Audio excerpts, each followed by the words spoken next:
अस्सलाम वालेकुम साथियों, आप तमाम दोस्तों का एक बार फिर से स्वागत है हमारे इस यूट्यूब चैनल में।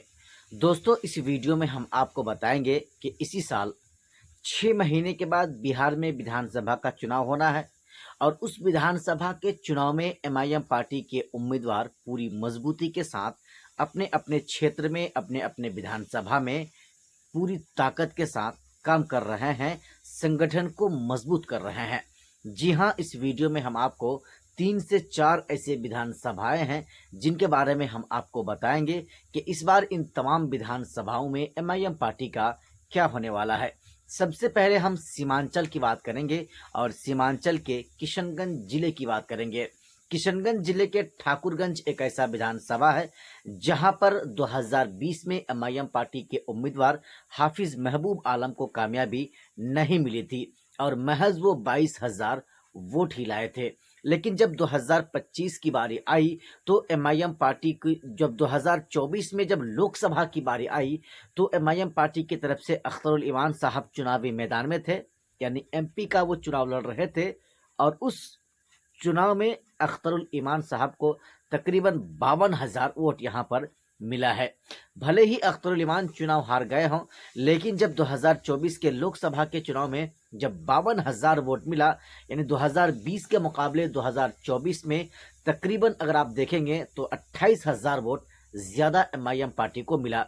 और यही वजह है कि एमआईएम पार्टी का ठाकुरगंज विधानसभा में इस बार पकड़ काफी मजबूत है और अगर सही उम्मीदवार को टिकट दिया जाए तो दोस्तों ठाकुरगंज विधानसभा से 2025 में सीट एमआईएम पार्टी के खाते में जा सकती है। यूँ तो दोस्तों एमआईएम पार्टी की टिकट के लिए कई सारे उम्मीदवार चुनावी मैदान में हैं और अपनी तरफ से अपनी दावेदारी पेश कर रहे हैं। ऐसे में एमआईएम पार्टी को सोच समझ कर डिसीजन लेना होगा, निर्णय लेना होगा और ऐसे उम्मीदवार को चुनावी मैदान में उतारना होगा जो कि एमआईएम पार्टी के झोली में सीट ले जा सके, गिरा सके जीत कर।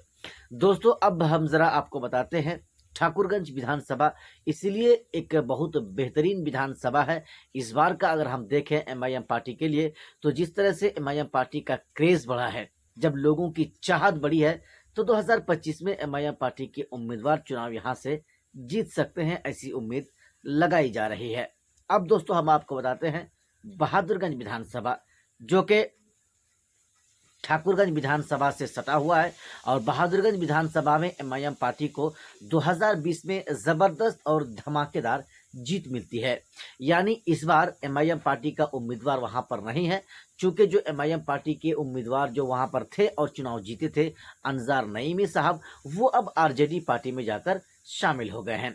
ऐसे में वहां पर एमआईएम पार्टी की सीट खाली है और एमआईएम पार्टी की सीट की तरफ से कई उम्मीदवार वहां पर भी अपनी तरफ से दावेदारी पेश कर रहे हैं। जो पुराने कार्यकर्ता हैं, जिन्होंने एमआईएम पार्टी को सींचा, जिन्होंने एमआईएम पार्टी को घर घर तक पहुंचाया, जिन्होंने एमआईएम और ओवैसी के पैगाम को लोगों तक पहुंचाया, ऐसे उम्मीदवार अपनी तरफ से उम्मीदवारी पेश कर रहे हैं, अपनी दावेदारी पेश कर रहे हैं। अब देखने वाली बात यह होगी कि एमआईएम पार्टी आने वाले समय में जब चुनाव का समय आएगा तब बहादुरगंज से किसको अपना उम्मीदवार बना रही है। 2020 की अगर हम बात करें तो वहां पर आम कार्यकर्ताओं को टिकट नहीं दिया गया था। हाल ही में एमआईएम पार्टी में शामिल हुए अनजार नईमी को एमआईएम पार्टी ने वहां से टिकट दिया और एमआईएम पार्टी को उसका खमियाजा भुगतना भी पड़ा। अनजार नईमी साहब चुनाव जीत जाते हैं और चुनाव जीतने के कुछ ही महीने बाद एमआईएम पार्टी को वो इस्तीफा दे देते हैं, एमआईएम पार्टी को वो ठुकरा देते हैं और आरजेडी पार्टी में जाकर शामिल हो जाते हैं।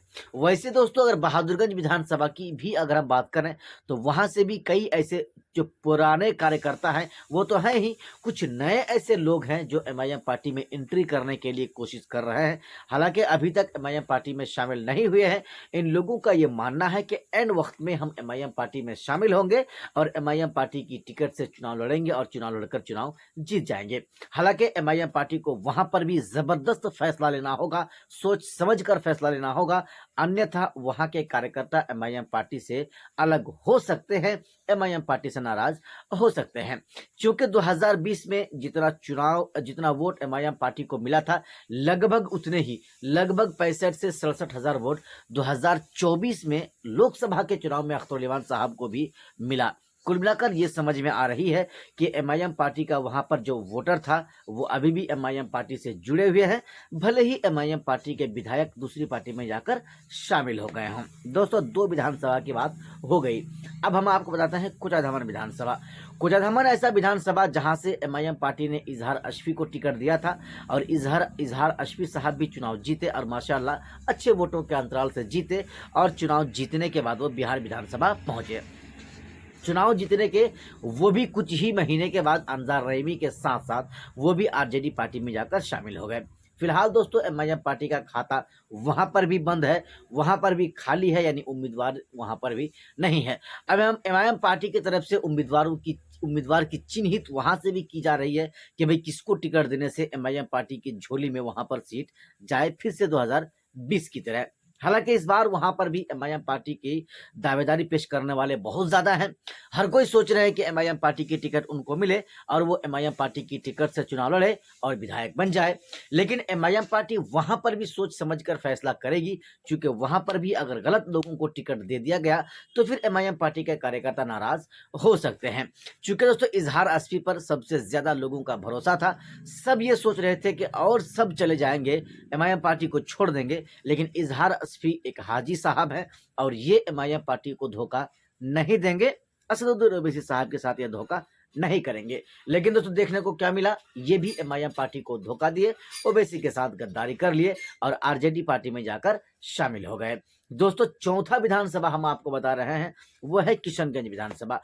किशनगंज विधानसभा में 2019 में एमआईएम पार्टी बाई इलेक्शन जीती, यानी उपचुनाव वहां पर एमआईएम पार्टी के कमरुल हुदा चुनाव जीते। 2020 में एमआईएम पार्टी वहां पर चुनाव हार गई और वहां से एमआईएम पार्टी ने अपना उम्मीदवार चुनावी मैदान में उतारा तो जरूर था, लेकिन एमआईएम पार्टी को वहां से कामयाबी नहीं मिली। अब जरा यहां पर बात यह है कि एमआईएम पार्टी किशनगंज विधानसभा से किसको अपना उम्मीदवार बनाने जा रही है।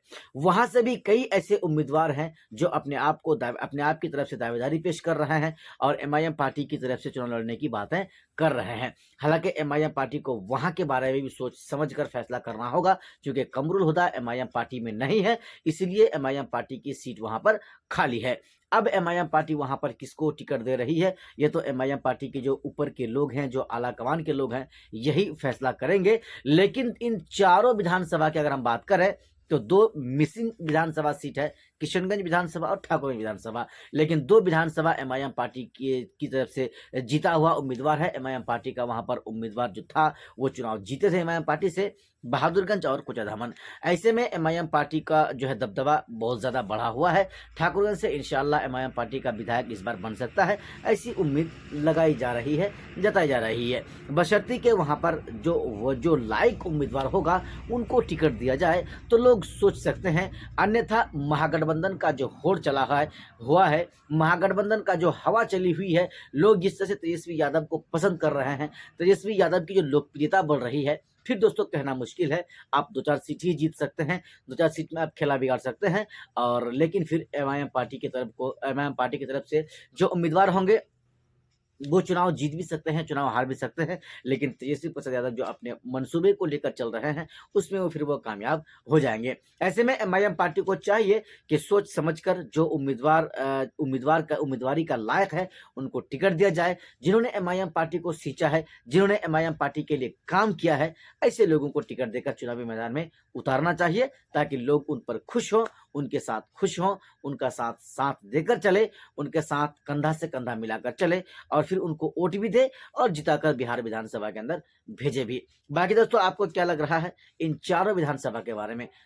कोचाधामन, बहादुरगंज, किशनगंज, ठाकुरगंज, इन तमाम चारों विधानसभा में 2020 में एमआईएम पार्टी के खाते में 2 सीट गई थी। इस बार क्या लगता है आपको 2025 में कितनी सीटें जाने वाली हैं?